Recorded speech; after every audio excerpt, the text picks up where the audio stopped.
Hello, everyone. In today's episode, we talk hormones, menopause, and how strength training ties them both together. Please enjoy. Welcome to the Perfect Workout Podcast, where fitness meets simplicity. I'm Kyle Recchia, CEO of The Perfect Workout. I'm joined by Jim Keene, our Director of Training. We hope you enjoyed today's episode.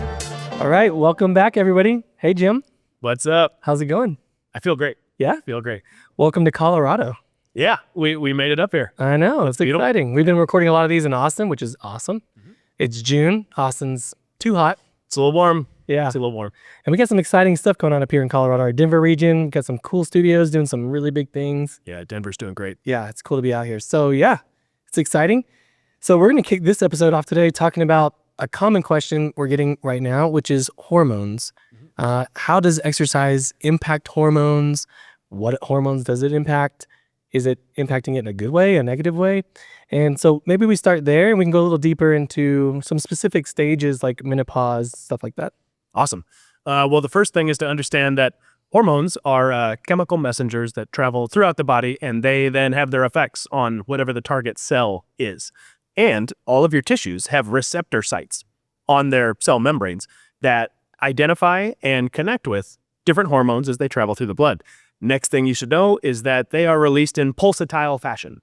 So they're not just the same amount in your blood all of the time. So whatever hormone about which you're talking, whether it's testosterone or estrogen or progesterone or pregnenolone or cortisol or whatever, there's a long, long list.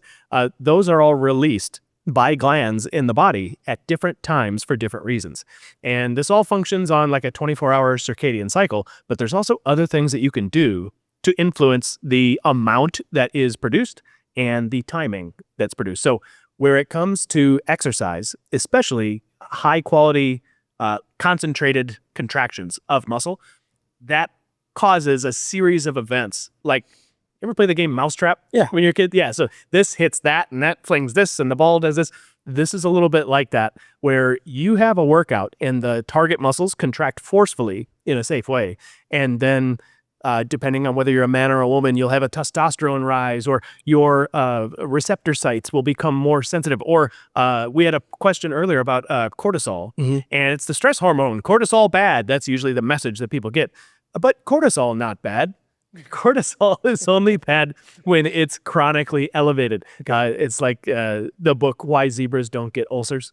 It's that idea of there's high cortisol when the zebra is being chased, but if you survive, then very quickly it goes back down to basement levels and you're fine. So the cortisol is not bad in that case. In fact, it becomes necessary to spur on the fight or flight reaction.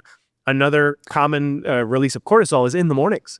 So you are in deep sleep and it's 2 a.m., it's 3 a.m., starting around 4 a.m., cortisol starts to increase slowly. And at a certain point, it wakes you up. So that's part of the waking process. The melatonin descends, the cortisol goes up, and you wake up and you are in a state of alertness, and then it peaks sort of in the morning and then comes back down and has a later peak. But that's a circadian rhythm to that every day. And you need that. You need that to wake up in the morning. You need that to be functional. So our workouts can, much like the zebra being chased, our workouts involve high levels of force production, high levels of fatigue accomplished very quickly. What does that sound like? That sounds like running from a predator. That sounds like fighting a rival. That sounds like this type of hunting. And so that's what we're mimicking on a chemical basis with the hormones in our body. And as a result, we have these downstream adaptations that are highly desirable that we can get. And part of the mix, the recipe of the things that are good and produce this effect happens to be this cortisol spike. And there's growth hormone spike and testosterone spike and all these other desirable things outside of the normal circadian rhythm. But the idea is we don't want to do that all of the time. So it's intense, but it is brief because it's intense. Can we speak a little bit to, so let me see if I heard you right. Hormones. Sometimes hormones, I think, are this big word. It's like, I don't really know what it is, but it's important. What you're really saying here is hormones are messengers, simply. Yep. They're just messengers. So they go through the body like little messenger people, and they signal things. Time for this, time for that.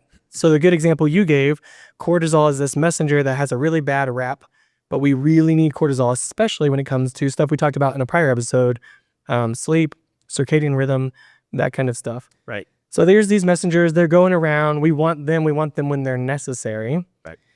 One thing related to cortisol that I've seen, and I don't know what to make of this, but So what I'm trying to get to here is a question around how is it that when you train heavily or you increase these things acutely, it's sort of like your blood pressure getting increased acutely when you strength train or when you're in a sauna, which we'll talk about in the future. Sure. How is doing that purposely and acutely something that actually makes it more beneficial over time? Meaning when you're doing that acutely, chronically, your levels are more easily managed or are lower. Does that make sense? Yeah. A lot of people sometimes fail to make a distinction between the cortisol rise, as an example, from a workout versus the cortisol rise from having a high-stress job or coming home after that job and having a high-stress household. If you have prolonged stress, the level of cortisol at baseline is higher. Okay. And so you are you become adapted to it, just like an alcohol tolerance or insulin resistance. You become tolerant to it. And so if your cortisol is already high all day because of a stressful or undesirable situation that is prolonged, that can lead to problems. The presence of high cortisol like that leads to problems.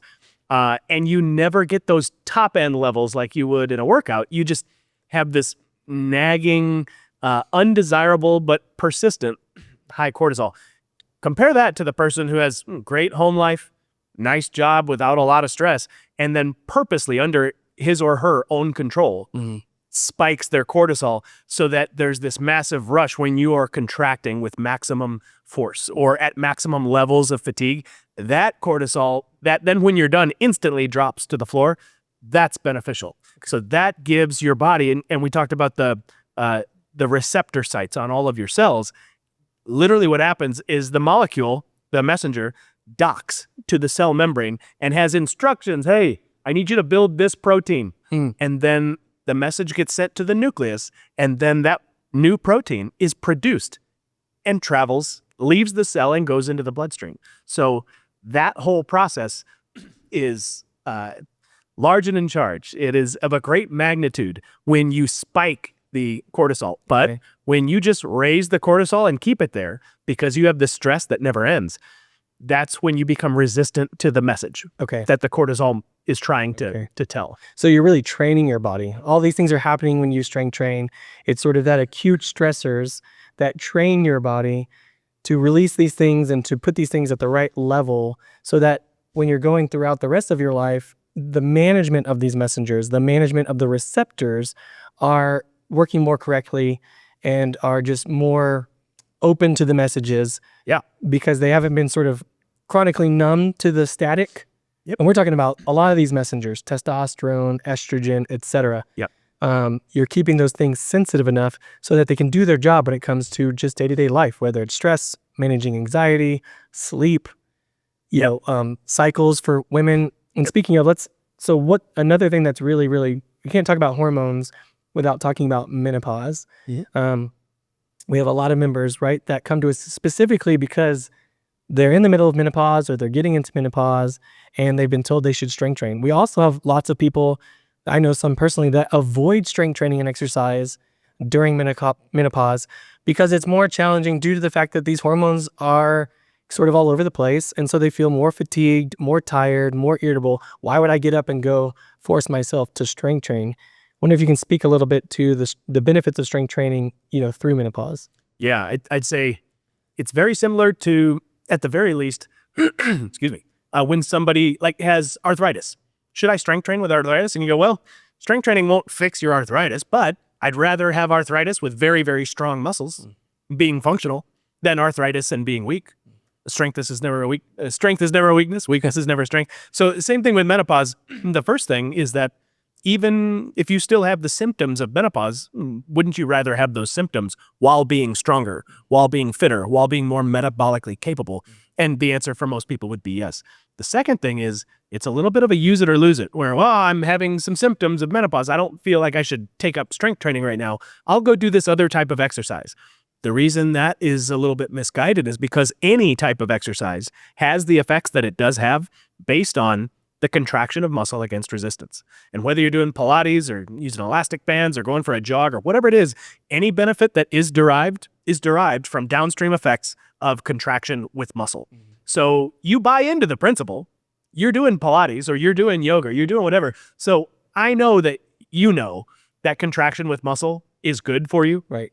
And so if we're both on the same side there, why would you not go for the most efficient, the safest, and the most potent type of contraction with muscle, which is the types of workouts we do at the Perfect Workout. Yeah. And so, well, I'm not sure I should go that intensely. Well, you don't have to. Right. So long as you're doing more on a consistent basis than you did previously, you're getting progressive overload. Yeah. You're getting strength training. You're getting the bone density benefit, the tendon and ligament resilience. You're getting the metabolic flexibility. You're burning sugar every time you come in out of your largest reservoir of sugar, the skeletal muscles. Mm-hmm. So you're getting everything that you want, and you don't need to bust a gut and have it be the most intense workout of your life. That's maybe not what we're here for. Right. Maybe for you in that situation, we're just trying to load the muscles. We're just trying to contract against resistance without hurting you, without wasting your time. Yeah. And so this is perfect for menopausal women specifically, because menopausal women need to exercise. I think we can all agree on that. Yeah. And every exercise works only when it works because of the downstream effects of muscle contraction. And it just so happens that what we do at the Perfect Workout is the most targeted, most potent form of muscle contraction against resistance that is available right now. Right. Which you pair those two conversations together. We have hormones, menopause, and then the intensity level here, what happens during menopause. And it brings up the topic of osteoporosis. We don't have time to go into that in this episode, so we'll do that in a future episode. But really, the message today, no pun intended, is hormones. Nice. These are the messengers in your body. And we're no endocrinologists, but the point is, this is another one of those really nice standard yeses across the board.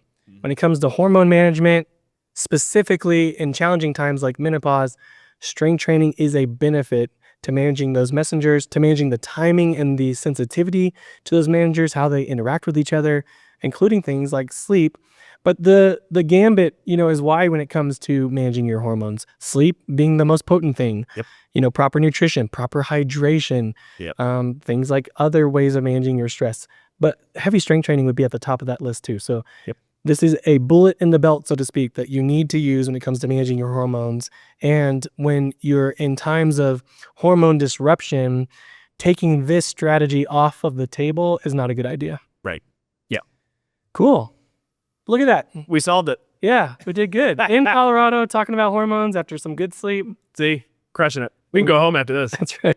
Awesome. Cool, man. I'll see you next time. Next time. Thanks for tuning in to the Perfect Workout Podcast. We hope you found today's episode inspiring and actionable. If you're ready to take the next step in your fitness journey, visit us at theperfectworkout.com for more resources, or follow us on Facebook, Instagram, or YouTube. Don't forget to subscribe, leave a review, and share this episode with someone who could benefit. Together, let's make fitness simple, empowering, and a part of life well lived. See you next time.